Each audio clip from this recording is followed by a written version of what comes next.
اعوذ باللہ من الشیطان الرجیم بسم اللہ الرحمن الرحیم۔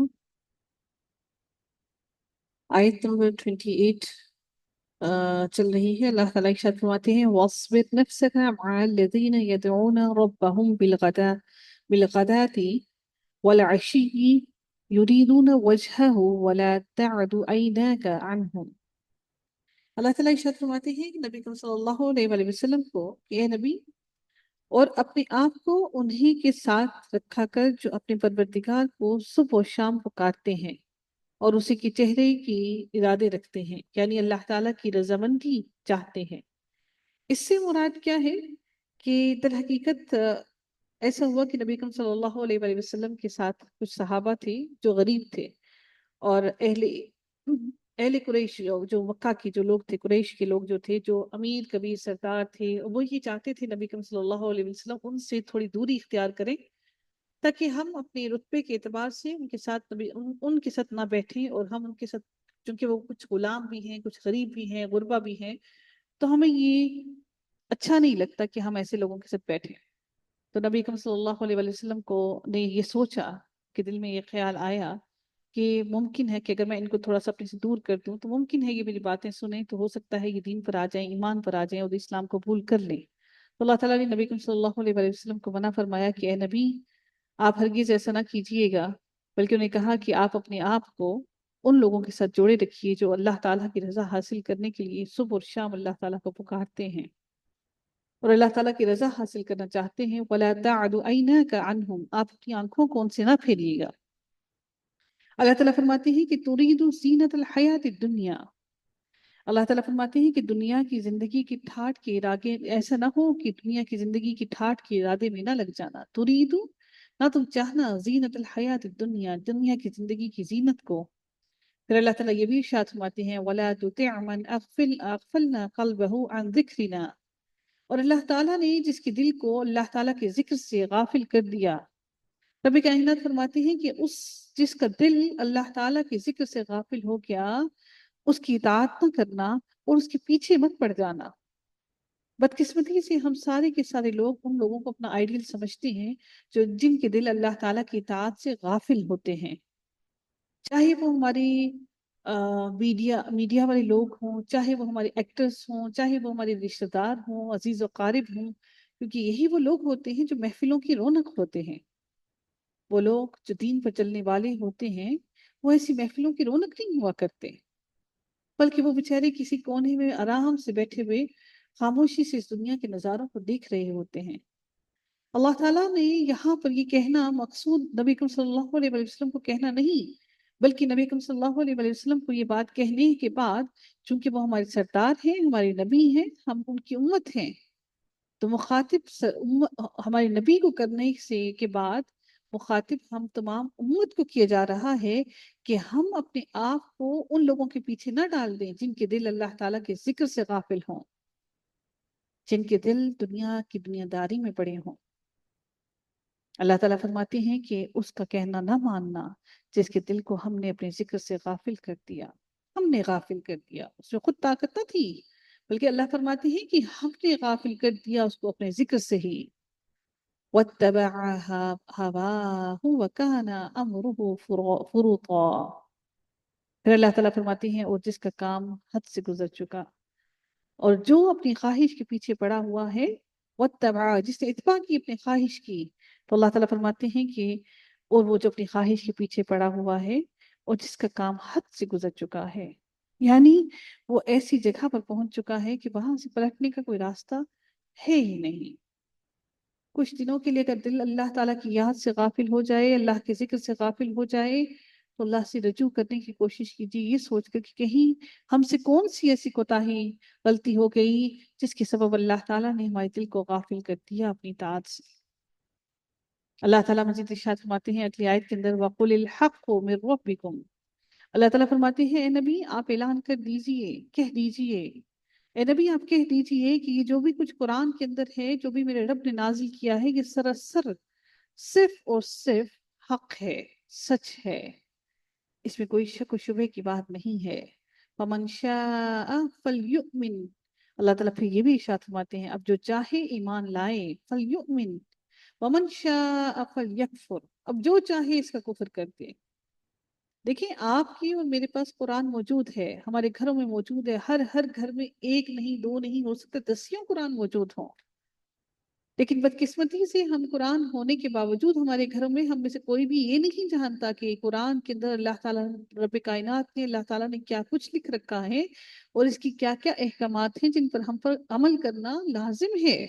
قرآن کو اللہ تعالیٰ نے صرف پڑھنے کے لیے نہیں اتارا، بلکہ قرآن کو اللہ تعالیٰ نے عمل کرنے کے لیے اتارا۔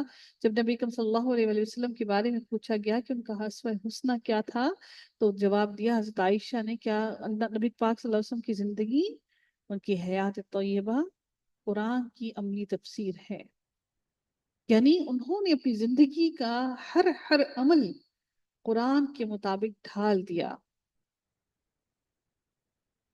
ہم اگر یہ سمجھتے ہیں کہ اگر ہم نے علم حاصل کر لیا قرآن کا تو اللہ تعالیٰ پھر اب تو ہمیں نہیں چھوڑے گا، اب تو ہماری پکڑ ہوگی ہی ہوگی، کیونکہ اب پہلے تو ایک وہ تھا کہ ہمیں علم نہیں تھا، علمی میں کوئی کام کرتے رہے، لیکن اب تو علم آ گیا، اب علم کے بغیر ہم کیسے اللہ تعالیٰ میں معاف کرے گا؟ تو یہ بھی یاد رکھیے کہ ہم نے دنیا کے سارے علم حاصل کر لیے اور قرآن کا ایک علم حاصل نہیں کیا، تو ہمارے لیے عذاب ان جاہلوں سے دوہرا ہوگا، جن جاہلوں کو اللہ تعالیٰ نے الف با تا سا بھی پڑھنے کی استطاعت اور طاقت اور ان کو ہمت نہیں دی۔ ہم اگر اتنی ڈگریز حاصل کر سکتے ہیں تو اگر قرآن سے غافل ہیں تو ہمارے دل اللہ نے غفلت میں ڈال دیے ہیں۔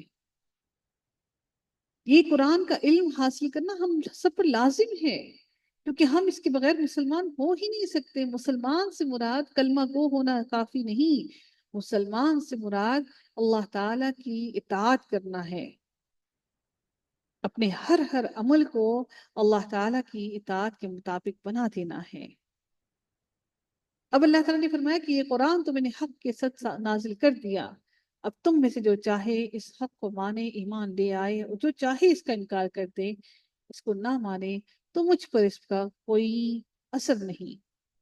إِنَّا أَعْتَدْنَا لِلظَّالِمِينَ نَارًا، اب اللہ تعالیٰ ان ظالموں کے بارے میں ان کا انجام بیان کرتے ہوئے فرماتے ہیں کہ جنہوں نے اس قرآن کو دیکھا، تلاوت بھی کرتے رہے، پڑھتے بھی رہے، تلاوتیں بھی کرتے رہے، پاروں پر پاریں پڑھتے رہے، اور وہ اس قرآن سے سیکھ نہ سکے کچھ بھی، ہدایت نہ پا سکے کچھ بھی، اللہ تعالیٰ فرماتے ہیں إِنَّا أَعْتَدْنَا لِلظَّالِمِينَ نَارًا، ہم نہیں ان لوگوں کے لیے، ان ظالموں کے لیے آگ تیار کرتی ہے۔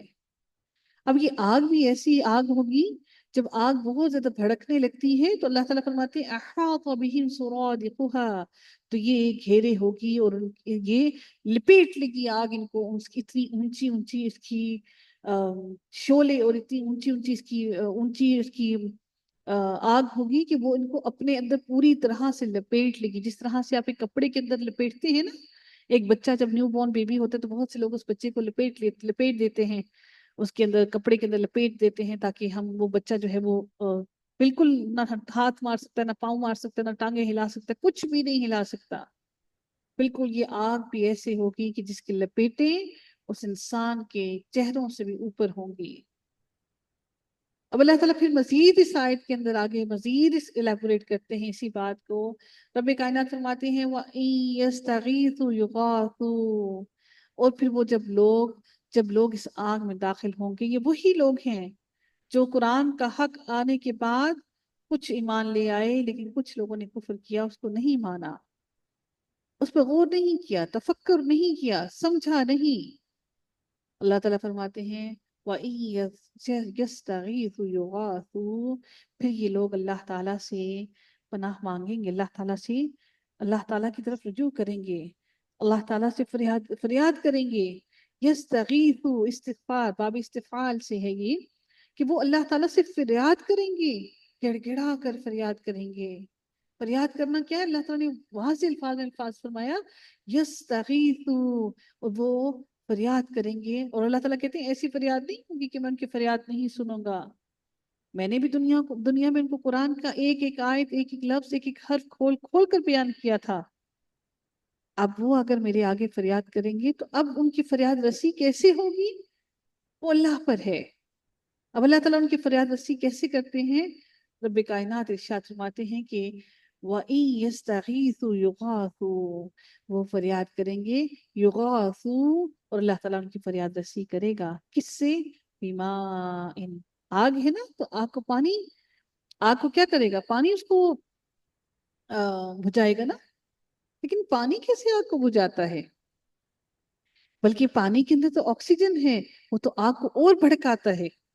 ہمیں لگتا ہے کہ ہم پانی آئے گا شاید ہمارے اندر وہ جو گرمی ہے آگ کی وہ کچھ کم ہو جائے۔ اللہ تعالیٰ نے اس لیے پانی کا ذکر کیا، بِمَاءٍ، پانی ٹھنڈک دے گا نا۔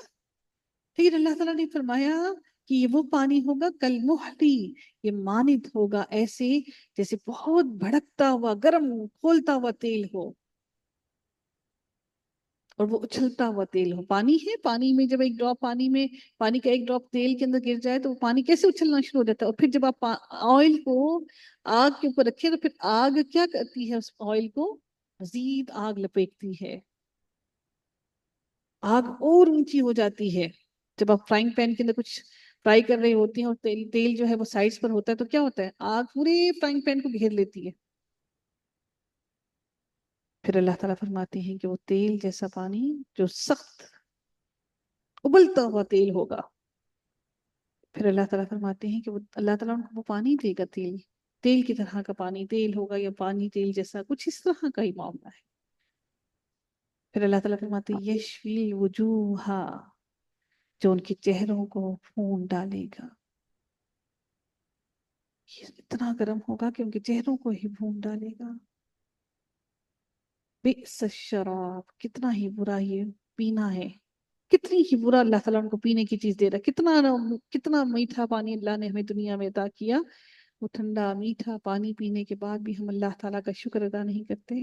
وَسَاءَتْ مُرْتَفَقًا، اللہ تعالیٰ پھر فرماتے ہیں کہ اور بڑی ہی بری آرام گاہ ہے یہ دوزخ، بہت ہی بری آرام گاہ ہے۔ اللہ نے کھول کھول کر اس کی ایک ایک چیز، اس کا پینا، اس کا کھانا، اس کی آگ، اس کا بچھونا، اللہ تعالیٰ نے ایک ایک چیز کھول کھول کر قرآن میں بیان کر دی۔ ان الذين آمنوا وعملوا الصالحات ان لا نضيع اجر من احسن عملا، اللہ نے فوراً ہم جیسے لوگوں کے دلوں کو جو پریشان ہو گئے فوراً کہہ دیا تم پریشان نہ ہونا، بے شک وہ لوگ جو ایمان لے آئے اور جنہوں نے نیک عمل کیے ہیں، انا لا نضيع اجر، میں ان کا ہرگز میں ان کا اجر ضائع نہیں کرتا، من احسن عملا، کہ دیکھیں کہ کون زیادہ اچھا ہے عمل کرنے میں ہرگز ان کے اعمال کو ضائع نہیں کرتا، میں ان کے اعمال کو ہرگز ضائع نہیں کرتا۔ اب اللہ تعالیٰ ان کے اعمال کے بارے میں کیا فرماتے ہیں؟ ان کے بارے میں اللہ تعالیٰ نے ان کی بھی نشانیاں، ان کی بھی انعامات، اور اللہ تعالیٰ نے ان کی ساری کرامات، ان کو جو جو کچھ اللہ نے عطا کرنا سب کچھ بتا دیا۔ اولئک لہم جنات، یہی وہ لوگ ہیں جن کے لیے جنتیں ہیں، عدن، اور یہ جنتیں کچھ تھوڑے دن کے لیے نہیں، نہ ہی ان کی چیزیں، نہ ہی ان کی آسائشیں، نہ ہی ان کے فائدے تھوڑے دن کے لیے ہیں، ہمیشہ کی ہیں۔ اللہ تعالیٰ فرماتے ہیں کہ یہ ہمیشگی کی جنتیں ہیں، اور نہ صرف یہ جنتیں ہمیشگی کی ہیں بلکہ رب کائنات یہ بھی فرماتے ہیں کہ ان کے نیچے سے نہریں بہ رہی ہوں گی، ان کا فرش ایسا ہوگا، کیونکہ پانی ایسا ہے جو انسان کی آنکھوں کو اچھا لگتا ہے، دل کو سکون دیتا ہے، انسان کو تر و تازہ کر دیتا ہے، نہانے کے لیے، ہر چیز کے لیے ایلیمنٹ ہے واٹر زندگی کی، اس کے بغیر زندگی ہے نہیں۔ اللہ تعالیٰ نے فرمایا کہ ان کے نیچے سے نہریں بہ رہی ہوں گی، یحلون فیہا من اساور من ذہب، اور پھر اللہ تعالیٰ ان کو کیا پہنائیں گے؟ ان کو سونے کے کنگن پہنائے جائیں گے۔ سبحان اللہ، اگر اس سونے کی اہمیت نہ ہوتی، جو لوگ ہم کہتے ہیں نا کہ کیا سونا کیا کرنا ہے دے کر، سونا کیا ہے، سونا کی اگر اہمیت نہ ہوتی تو اللہ تعالیٰ جنت میں اس کی کنگن نہ دیتا، اللہ تعالیٰ سونے کی جنت نہ بناتا، اللہ چاندی کی جنت نہ بناتا، اللہ نے ایسے ہی عورت کے دل میں سونے کی محبت نہیں ڈالی، اس کی کوئی اہمیت ہے، عورت کی زینت ہے یہ۔ بدقسمتی سے اگر میں 99% بھی کہوں تو کم نہ ہوگا کہ جب عورت کو سونا دے دیا جاتا ہے تو پھر بھی حق اس پر شوہر کا ہی ہوتا ہے، اگر خدا نہ خاصہ زندگی میں کہیں مشکل درپیش آ گئی تو سب سے پہلی نظر جو جاتی ہے وہ اس الماری کی طرف جاتی ہے جس کی الماری کے اندر بیوی کا زیور ہوگا. سب سے پہلے لا کر اس زیور کو بیچا جاتا ہے، چاہے چھوٹی سی ہی مشقت آ جائے، چاہے چھوٹی سی ہی ضرورت کیوں نہ آ جائے، وہ ہاتھ مار کے ختم کر دیتا ہے. سب سے پہلے اس زیور کو اٹھایا جاتا ہے. شہناز پلیز اپنا مائک میوٹ رکھیے. تو اس لیے یہ زیور جو ہے یہ عورت کا جب دے دیا تو پھر آپ کا اس پر حق کوئی نہیں ہے کہ اب آپ عورت کو، اور پھر اگر عورت نہیں دے گی زیور تو پھر وہ ساروں کے سامنے بری، سسرال کے سامنے بری. ہاں اس کو ضرورت ہی نہیں ہے، اس کو اپنی شوہر کی اہمیت کا احساس نہیں، اس کو زیور زیادہ اہم ہے، اس کو اپنی زیور کی زیادہ اہمیت ہے. بہت ہی کم، شاید ایسا نہیں ہوتا کہ آپ زیور کو بیچو، چھوٹی چھوٹی باتوں کے لیے اٹھا کر بیچ دیں اور آپ کے دل میں کھٹک نہ رہے، یا تو پھر آپ دے ہی نہ. اگر دے ہی دیتے ہیں تو چھوٹی چھوٹی ضروریات کے لیے بیوی کی الماری کو اس نظر سے نہ دیکھیں کہ ہم اس کا زیور بیچ دیں. یہ اس کی پراپرٹی ہے، باقی سب کچھ آپ کا، گھر آپ کا، اولاد آپ کی، پیسہ آپ کا، سب کچھ، نام آپ کا سب کچھ آپ کا ہے. وہ زیور، وہ گولڈ آپ کی بیوی کا ہے، اس پر نظریں نہ جمائیے. اللہ تعالیٰ فرماتے ہیں من ذہب، اور پھر ان کو سونے کے کنگن بھی پہنائے جائیں گے.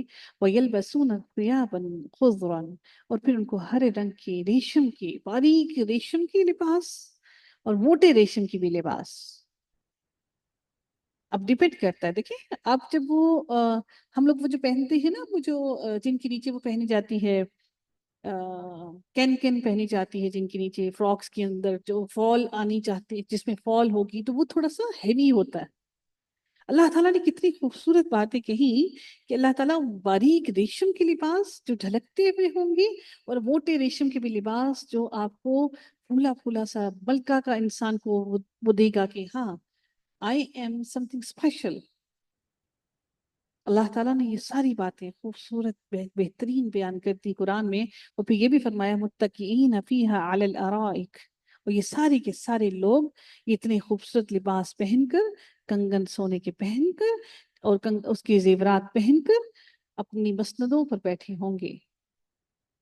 یعنی سمجھ لیجئے کہ ہر کسی کا اپنا اپنا تخت ہوگا، اپنے اپنے تخت پر بیٹھ کر وہ. اور یہ نہیں کہ آپ اپنے اپنے تخت پر بیٹھ کر بس بیٹھے ہی ہوں گے، بلکہ اپنے اپنے تخت پر بیٹھ کر دنیا کی ساری باتیں یاد ہوں گی. ہم نے دنیا میں یہ کام کیا تھا، ہم نے دنیا میں فلاں فلاں فلاں فلاں بات پر صبر کیا تھا، جس کے سبب میرے رب نے آج مجھے یہ نعمتیں عطا کی. اور جنت میں سب سے بڑی نعمت اپنے رب کی رضا ہے. جس کو رب کی رضا مل گئی اس نے سب کچھ پا لیا. اللہ تعالی ہم سب کو اپنی رضا عطا فرمائے، ہم سب سے راضی ہو جائے. نعمت ثواب، کتنا ہی بہترین یہ ثواب، کتنا ہی بہترین یہ بدلہ ہے. وحسنت مرتفقا، ایک وہ اللہ تعالیٰ نے ٹھکانہ بتایا، اور ایک یہ کتنا خوبصورت ٹھکانہ بتایا. دیکھو کتنا ہی خوبصورت ٹھکانہ ہے. بدقسمتی سے ہم سارے کے سارے اس جہنم کے لیے کوشش کرتے ہیں، صبر نہیں کرتے. جو دل میں آتا ہے، جو منہ میں آتا ہے بول جاتے ہیں. ہم صبر کرنا چاہتے ہی نہیں، اب ہمارے اندر سے صبر ختم ہو چکا ہے. ہم اس بول دینے کو، اپنی زبان کے تیروں کو چلا دینے کو ہم یہ سمجھتے ہیں کہ یہ ہماری فریڈم آف سپیچ ہے. This is not the freedom of speech. لازمی نہیں کہ چھوٹے ہی ہمیشہ برداشت کریں، لازمی نہیں کہ چھوٹے ہی اپنی زبانوں پہ کنٹرول کریں. ہم بڑوں کا بھی بہت بہت فرض ہے. ہم اس بات پر کہ ہم عمر میں بڑے ہیں، ہم جو چاہیں، جس وقت چاہیں، جس کے سامنے چاہیں، جو مرضی بول جائیں. This is not allowed. ہمارے نبی نے ہمیں ایسا دین نہیں سکھایا. ہمارے نبی نے ہمیں ایسی باتیں نہیں سکھائیں کہ ہم اپنی عمر کی وجہ سے چھوٹوں کے ساتھ، جو رشتے میں چھوٹے ہیں، جو ہمارے ساتھ عمر میں چھوٹے ہیں، ان کے ساتھ جو چاہیں کر گزریں. Everyone have self-respect. ہمیں اپنے بچوں کی سیلف ریسپیکٹ کا احساس ہوتا ہے. ہم نے بچوں کو کسی کے آگے نہیں ڈانٹنا. ہمارے بچوں کی سیلف ریسپیکٹ ہے، ان کا کانفیڈنس لیول جو ہے وہ ڈاؤن ہوگا. ہاں باقی رشتوں کو جو مرضی کھینچ دیں، جو مرضی کہہ گزریں، جس کی آگے جو مرضی کہہ جائیں، کیا ان کی سیلف ریسپیکٹ نہیں ہے؟ تو اس جنت کو پانے کے لیے بہت سی مشقتیں کرنی ہے، بہت کچھ برداشت کرنا ہے. واللہ مع الصابرین، اور اللہ تعالیٰ صبر کرنے والوں کے ساتھ ہے. صبر کرنا اسی لمحے، اسی وقت، اسی جگہ پر ہے. دیر سے صبر کسی کام کا نہیں، وہ صبر نہیں ہوتا دیر سے کیا گیا. وآخر دعوانا الحمد للہ رب العالمین، صلی اللہ تعالی علی خیرہ خلقہ اجمعین برحمتک یا ارحم